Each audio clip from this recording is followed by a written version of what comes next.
24 घंटे चलने वाले चैनलों में ब्रेकिंग न्यूज इसका बहुत बड़ा महत्व होता है। और आजकल तो दुनिया में ही पूरी दुनिया कहीं पर भी नजर डालो, पूरी दुनिया ब्रेकिंग न्यूज के मोड पर ही है।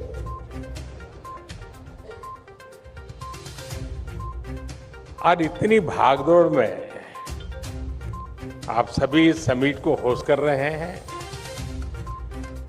इसका हिस्सा बने हैं और इसलिए आप विशेष बधाई के पात्र हैं।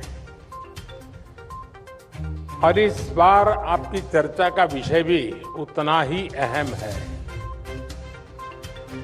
Great power India, nation first. साथियों, हमारे यहां शास्त्रों में कहा गया है, यतो धर्मस् ततो जय, यानी जय का, शक्ति का मूल धर्म है। और धर्म यानी ड्यूटी, धर्म यानी जस्टिस, धर्म यानी स्वभाव, संभाव, धर्म यानी संवाद, धर्म यानी संवेदना। और यही तो नेशन फर्स्ट की भावना में भी समाहित है। भारत अपनी पावर को इसी लेंस से देखता है, इसी तराजू पर तोलता है। साथियों, भारत की एक और विशेषता है, और अब तो दुनिया ने भी मान लिया है, हम किसी क्षणिक घटना पर उतावले होने वाले देश नहीं है।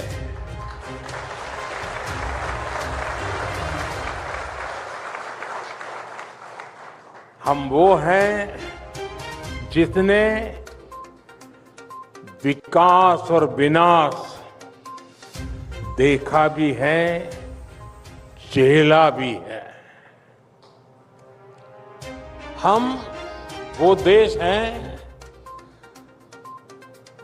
जिसके जहन में युगों की मेमोरी चिप लगी हुई है। हम युगों की मेमोरी चिप वाले नेशन है। और इसलिए भारत जो कर रहा है, और ये मैं बहुत जिम्मेवारी के साथ कह रहा हूं,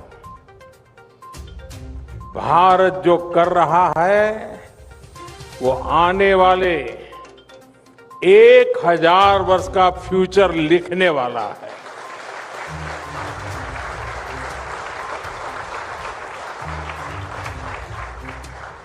और यही दुनिया के लिए सबसे बड़ी भारत की गारंटी है। भारत फास्ट ग्रोइंग इकोनॉमी भी है, एक क्रेडिबल इकोनॉमी भी है, और भारत राइजिंग पावर के साथ साथ, और अभी अर्नब तो ढेर सारी डिक्शनरी खोल करके बैठ गए थे, सुपर पावर तक ले गए। लेकिन मैं इतना जरूर कहूंगा कि भारत रिलायबल पावर है।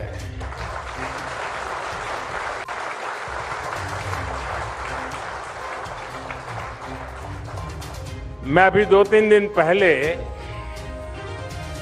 जी समिट से लौटा हूं, और दुनिया का हर नेता, हर देश इस बात को भली भांति समझता है कि आज के भारत के लिए नेशन फर्स्ट ही सबसे बड़ा मंत्र है, सबसे बड़ा सिद्धांत है।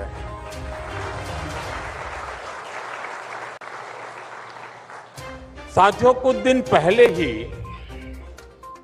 हमारी सरकार को 12 साल पूरे हो चुके हैं। उसके लिए भी अर्नब ने काफी बड़ा आपको तालियां बजाने के लिए मजबूर कर दिया। पिछले 12 वर्षों के जो भी सिद्धियां देश की रही है, उनके मूल में अगर आप तराजू से तोलोगे, हर निर्णय, हर कदम, हर प्रयास, उनके मूल में राष्ट्र प्रथम की भावना ही केंद्र में है। स्वच्छ भारत अभियान से लेकर मेक इन इंडिया, खादी खरीदने पर जोर, स्थानीय वस्तुएं खरीदने पर जोर, ये सारे इनिशिएटिव इसलिए सफल हुए क्योंकि देश की जनता ने देश को सबसे ऊपर रखते हुए अपना कर्तव्य निभाया। देश के नागरिकों को मैं सलाम करता हूं। साथियों, यहां हमारे साथी श्रीधर वेम्बू जी बैठे हैं। जब हमारे उद्यमी नेशन फर्स्ट की भावना के साथ चलते हैं, जब वो देश की आवश्यकताओं को समझते हुए अपने लक्ष्य बनाते हैं, तो संस्थाएं भी बनती हैं और देश भी समृद्ध होता है।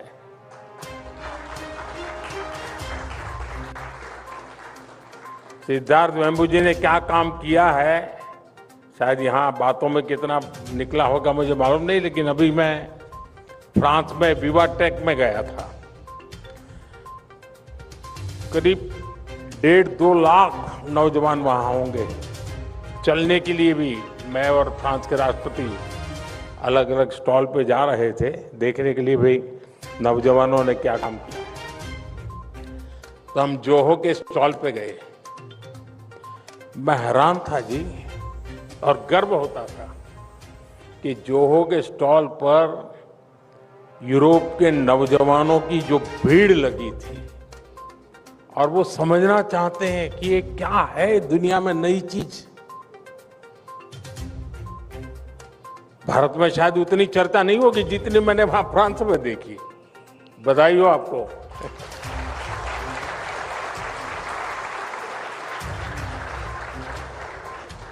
साथियों, सरकार की नीति और निर्णयों में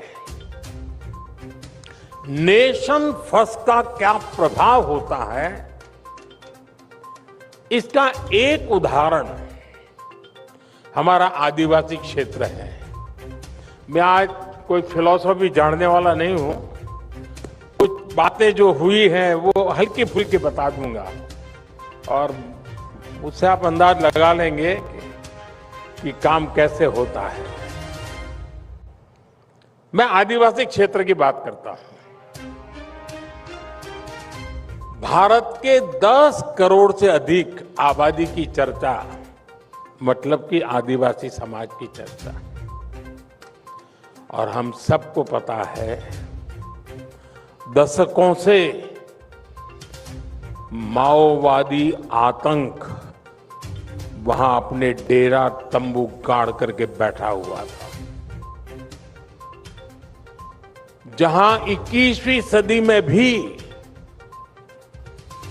इन आतंकियों ने एक भी सुविधा पहुंचने नहीं दी।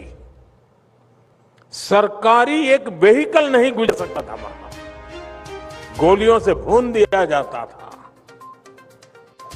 अनेक सरकारें आई गई, कई पीढ़ियां आई गई। लगता था कि हिंसा का ये दुर्भाग्य ऐसे ही रहेगा। आप कल्पना कर सकते हैं, 2004 से 2014 के बीच, मैं वो 10 साल का हिसाब बताता हूं। 2004 से 2014 के बीच माओवादी आतंक के कारण 17,000 से भी अधिक हिंसक घटनाएं हुई थी। 17,000।